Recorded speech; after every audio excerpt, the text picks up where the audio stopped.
Dicen que en cada ciudad existe un rincón del que apenas se habla. Un lugar escondido en las sombras, del que los vecinos prefieren no dar demasiados detalles. Un sitio que, aunque sigue apareciendo en los mapas, parece quedar fuera del tiempo. En Jerez de la Frontera, ese rincón existe y tiene nombre propio. El Rincón Malillo. Un callejón donde, según cuentan, un hombre osó enfrentarse al mismísimo diablo. Y lo pagó con algo peor que la muerte. Hoy te contaré una de las leyendas más oscuras de Andalucía. Pero para entender esta historia, debemos retroceder varios siglos. Imagina Jerez en el siglo XVI. Una ciudad de frontera, un lugar donde las murallas aún marcaban el límite entre lo conocido y lo salvaje. Una ciudad rica en viñedos, donde el vino corría como la sangre en las tabernas, donde la nobleza vivía en casas palaciegas y el pueblo se apiñaba en callejones que parecían respiraderos de piedra. Era una ciudad con cicatrices, había conocido guerras, asedios, hambrunas y epidemias. Y en cada esquina se mezclaban la devoción y el miedo. El miedo a Dios y al diablo. Las calles eran estrechas, tan estrechas que cuando dos personas se cruzaban, tenían que rozarse para pasar. Balcones de hierro forjado se asomaban sobre las cabezas, y desde ellos caían sombras que nunca se apartaban del todo. Por la noche, esas sombras parecían alargarse como dedos. El silencio no era silencio, se escuchaba el crujido de las maderas, el murmullo del viento colándose por rendijas, el paso lejano de alguien que nunca terminabas de ver. Entre esas callejas, había un lugar que nadie quería nombrar demasiado.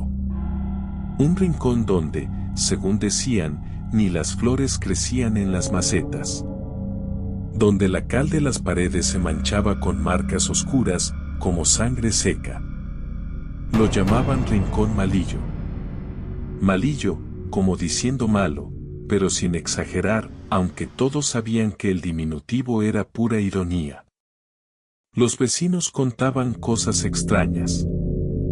Que en pleno agosto, cuando el sol caía a plomo y el aire ardía en el resto de la ciudad, allí hacía frío, un frío húmedo que se te metía en los huesos.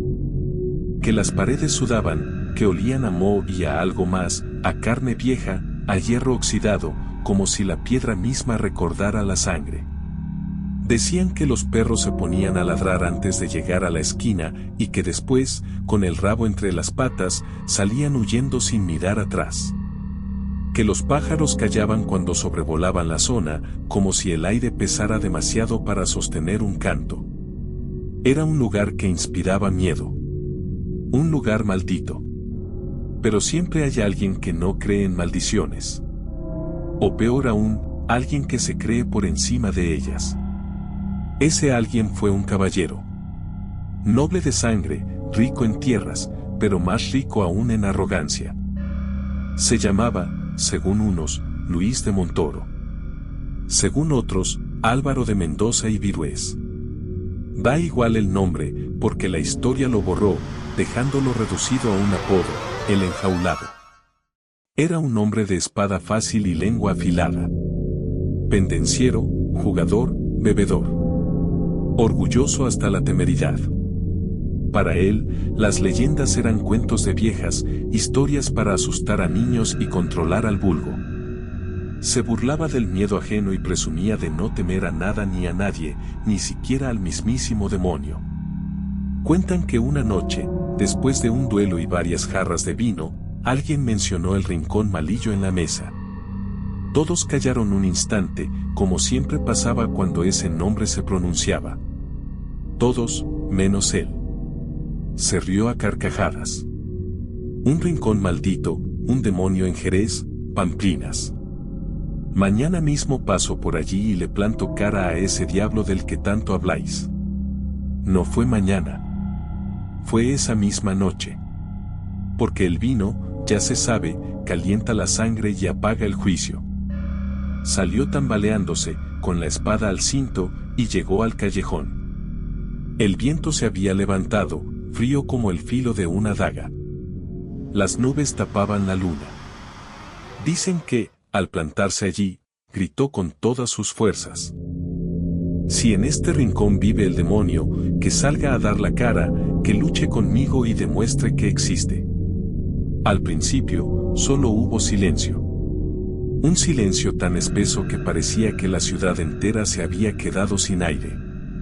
Pero entonces, las sombras empezaron a moverse. Lentamente. Como si respiraran. De la oscuridad surgió algo. Una figura alta, deforme, que parecía hecha de humo y carne al mismo tiempo.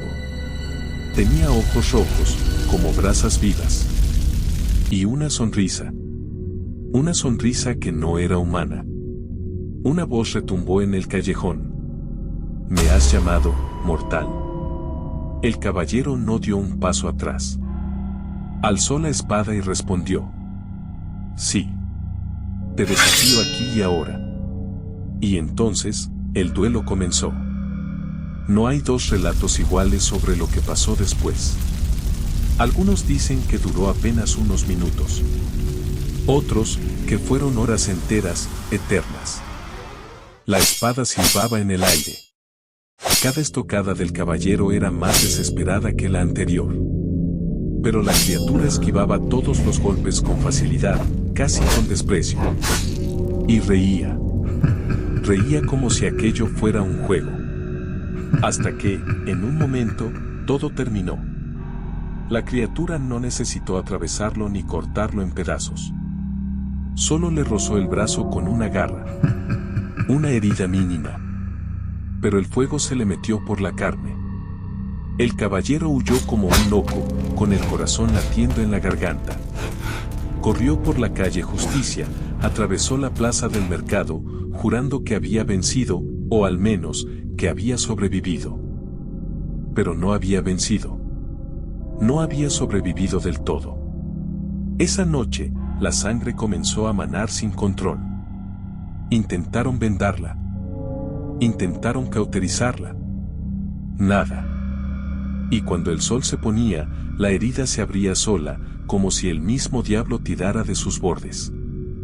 Trajeron médicos, trajeron curanderos, trajeron frailes para rezar. Ungüentos, exorcismos, sangrías, nada servía. El brazo ardía, y el fuego iba subiendo, poco a poco, hasta consumirlo por dentro. Perdió peso. Perdió fuerzas. Perdió la razón. Decía que cada vez que cerraba los ojos, el demonio estaba allí. Sonriéndole. Esperando. Gastó su fortuna buscando una cura. Mandó colocar una cruz de hierro forjado en una hornacina frente al rincón malillo. Se encerró en su casa, tapiando ventanas, reforzando puertas. Los vecinos empezaron a llamarlo el enjaulado. Así murió. Solo, arruinado y loco. Y dicen que cuando amortajaron el cuerpo, la herida seguía abierta. La historia corrió por toda la ciudad. Y desde entonces, nadie volvió a mirar ese rincón igual. Hoy, el rincón malillo sigue ahí. Puedes encontrarlo, si te atreves, detrás del palacio de Riquelme. Un rincón húmedo, donde la luz apenas entra. Donde parece que el tiempo se detuvo el mismo día en que el caballero gritó su desafío. Algunos dicen que el trazado de esas calles forma un triskel, un antiguo símbolo celta ligado a fuerzas oscuras. ¿Casualidad? ¿O una cicatriz urbana que guarda algo más? Hay quienes aseguran que, al pasar por allí, sienten un escalofrío. Que un dolor agudo les atraviesa el brazo, como si también ellos hubieran sido marcados. Que han escuchado pasos detrás, voces susurrando: ven aquí. Yo sigo esperando. ¿Sugestión? ¿O el eco de un desafío que nunca terminó? Incluso la música ha querido recordarlo. En 1949, el compositor Germán Álvarez Beigbeder estrenó en el Teatro Villa Marta una sinfonía titulada Rincón Malillo. Una obra oscura, tensa, donde cada nota parece contar el duelo, la huida, la herida que no cicatriza. Hay muchas leyendas sobre pactos con el diablo, pero pocas tienen un escenario tan real, tan tangible, como este. El Rincón Malillo sigue existiendo. Puedes caminar por él. Puedes tocar sus muros. Puedes escuchar cómo la noche se espesa. ¿Fue real aquel encuentro? ¿O solo una advertencia para los soberbios? Si como sea, los jerezanos aún lo evitan al caer la noche. ¿Y tú? ¿Te atreverías a pasar una noche en el Rincón Malillo? Suscríbete a nuestro canal y conoce la parte más oscura de tu ciudad, las leyendas, los mitos, lo que esconde, el lado más tenebroso. Buenas noches y buen provecho.